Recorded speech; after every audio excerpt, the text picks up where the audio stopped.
This conference will now be recorded. All right, good day, everyone. I am Steve Szymanski on behalf of Wealth Foundations Northwest. I'd like to welcome you all to the Option Powers webinar for the week of March 12th. Just a quick reminder that your trades are yours, not ours. We don't act as advisors in any way, shape, or form. Next week, there are going to be no classes next week. Going to take a little break from teaching, and I will be back thereafter. All right. So, if you want to reach out to us, here's how you reach us. Now, last time we talked about how to stay out of trouble and lots of different points about how to stay out of trouble. I'm going to drill down in that a little bit more on one specific thing. I mentioned super important topic and one of the best ways to stay out of trouble. And I was reflecting on my trade experiences, things that I had done wrong to get into trouble. And the biggest thing for me was, the topic that I'm going to cover today. But first, a quick quote from Zig Ziglar. You don't have to be great to start, but you have to start to be great. I don't care how old you are or what have you. You can always learn about investing. And for some of you, this is the ideal time to learn about investing because you may need to play catch up or you may need to make sure you protect yourself, and options can be great for both of those things. Okay, and be ready for any kind of market too. and and some of you are probably getting the feeling that we're having that experience right as we speak. All right, I want to talk about position sizing, and I tell you, anytime I've really blown it on a trade, it's always been because I didn't size the trade properly. I got too big. I got too big for my britches. Sometimes I'll throw, you know, um, 20,000, 30,000, 50,000. I've even gone, I think, up to $100,000 in a single trade. Okay. And that's just too big. That's too big for one trade. There may be exceptions if you're going to do a long term trade on an ETF or something like that. But in general, you don't want to have that much um, invested in a single trade for the most part, especially in the world of options. It could be different for long term mutual funds and things like that. But for the world of options, if you're not going to hold this for 20 years because you can't, then you've got to spread it around a little bit more. And I've been told I'm very good at spreading it around.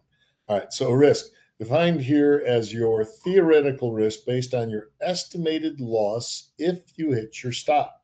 Okay, so risk is not the same as capital required. Risk is what your plan. It's based on your game plan. Okay, and the brokerage doesn't know what your game plan is. You do, and you know what you're going to be willing to tolerate from your trade. Okay. Now, not all trades are priced for max loss. With our Boeing trade, we keep it small. We keep it to a few $100s or whatever. And if we lose the few $100s, no big deal. Okay, so it is a strategy to price a trade for max loss in the world of options, but not all strategies. In fact, most of them don't do that. And there's a reason for that. And but it works great for Boeing. That's a very specific case. But most trades you do not want to price them for max loss. You don't want to put on a $3,000 trade and plan on losing the whole thing. Okay, start with a fixed fraction. Okay, fixed fractional meaning that it's based on a percent of your total account size. Okay, so a good maximum, and this is a maximum theoretical risk of 2% of your account size is very common in the industry, and it's very common conventional wisdom for how big can you go in terms of your risk. Okay, so never risk more than 2% of your account size on any single trade. Now you might put up more initially, but you won't risk the whole amount. Does that make sense? Now, how do I keep from risking the whole amount if that whole amount is greater than 2% of your account size? Okay. So for a $20,000 account, that would be about $400, something like that, right? All right. So sizing your trades up or down will happen naturally if you use a fixed fraction. So If you get on a roll and your account starts to grow, well, you can risk more per trade. If things start to go badly, then you'll naturally risk less per trade if you stick to the fixed fractional rule. Okay. If you add more money to the account, great. You might be able to increase your fixed fractional.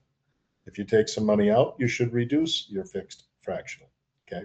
So keep it based on your total account size.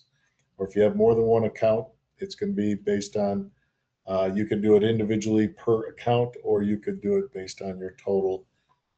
When you add up everything, it's up to you. But the bottom line is don't risk more than 2% of your nut on any single trade. Okay, don't do that. And I've had trades where I just got too big, and I just set 20, 10, $20,000 on fire because I got too big and something radical happened to the trade before I could really respond to it. So you don't want to be in that situation, right? So size your trades right, and you'll sleep well at night. Okay, I just made a rhyme. I didn't plan on that. Okay, all right. So a fixed fractional is a great way to keep yourself. Now, if you, I don't know if you're into football, you know that if you get penalized, it's half the distance to the goal line sometimes, right? So how many times can you get penalized before you go half the distance of goal line, half the distance of goal? I mean, theoretically unlimited, right? So you can stay in the game a long time if you use fixed fractional. Okay, so using time stops is one way to do it. So you simply say, look, I'm going to buy a long-term option, and I'm going to go out like 100 days on this long-term option, let's say, right? 100 days out. And I'm going to give this stock about a month, 30 days, 45 days to do what I want it to do. Okay.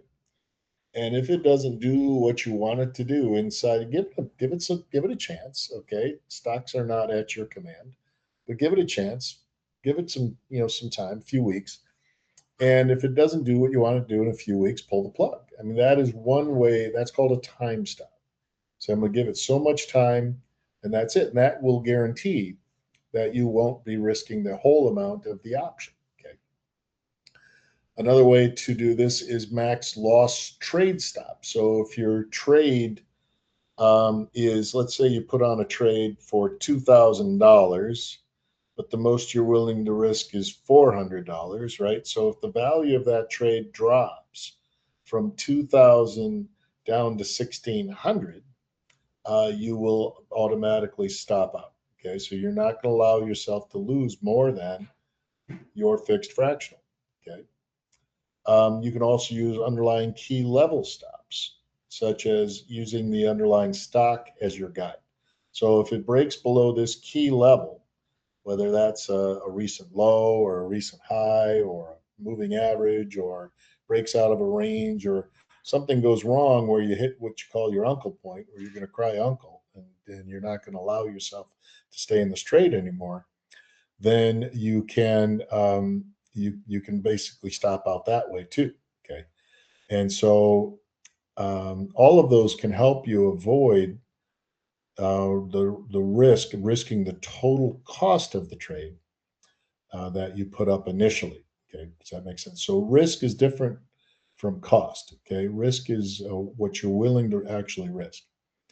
Okay, by using a stop of some kind, it allows you to size up more. Okay, so if you say, well, I'm only willing to risk $500, so I'm only going to do $500 trades. Well, that's very limiting. There's a lot of excellent trades out there that require more capital than $500.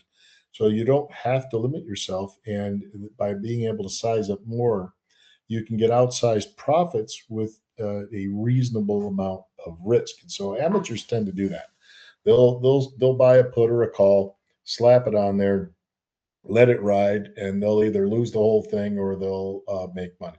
And so they'll just hold it to the very end or whatever, and it'll be a binary event for them. They'll either win big or they'll lose the whole thing, right? And so we don't want to play that. That's not the way to trade options at all. And so that's a real amateur move. And we're not doing that. So theoretical P&L charts, such as those found on a free website called optionsprofitcalculator.com, can give you the real picture of where your risk is and how big is that risk. Okay. And it can also tell you the cost of the trade to enter. Or your brokerage can help you identify the theoretical risk or reward at certain key stock levels because there a lot of brokerages have these little P&L analysis tools built into them, such as Thinkorswim under the analysis tab and other types of brokerages like that. Okay, all right. So that's the risk pictures. That's half the equation. The other half is the capital required or margin. Okay, that's defined as the amount of money required by your brokerage to place your trade initially. Now, brokerage doesn't care where you're putting your stop. Brokerage doesn't know if you have a time stop. The brokerage doesn't notice any of that. The brokerage is just, they don't have time to even consider that. They simply are looking at it mathematically. Okay. And so they assume that you're not going to use a stop. They assume that you're going to put on the trade and you're going to go off with Spicoli on a bender and not look at your trade. And the trade's going to go against you maximally and you're going to hold it all the way to expiry. The brokerage assumes all these nasty things about you because it just basically is looking at, they have to decide how much does this person need to put up to make sure that I'm not holding the bag for any of their trades. Okay, so the capital requirement for debit trades is simply the amount of the debit. If you buy a call, it's the price of the call. If you buy a debit spread, it's the cost of the debit spread. Okay, so there is no margin required for debit trades. Debit trade, you pay it your money and you're in. And so you've already put up front the money you need for the trade with a debit trade. For credit trades, credit spreads or credit trades, let's say credit spreads, it's the width of the spread times 100 minus the net credit is basically the margin. Okay, so if you have a $5 wide spread and you do one contract, it's times the number of contracts, of course, too.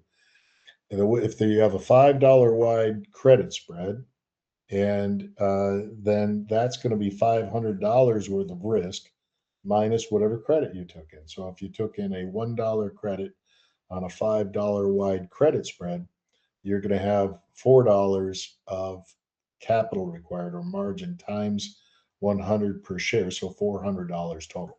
Okay. All right. So naked options, if you sell a short call by itself or you sell a short put by itself, often require about a 1/3 of the value of the underlying stock. Your risk is unlimited. Okay. But the brokerage is willing to recognize that they're not going to make you put up infinity. Okay, so they can't require you to put up infinity. So they basically make the number so big that it would be infinitesimally small chance of you needing a margin call, but it does happen. Okay, so if it's a $100 stock, they may require you to put up $30 per share. Okay, per share.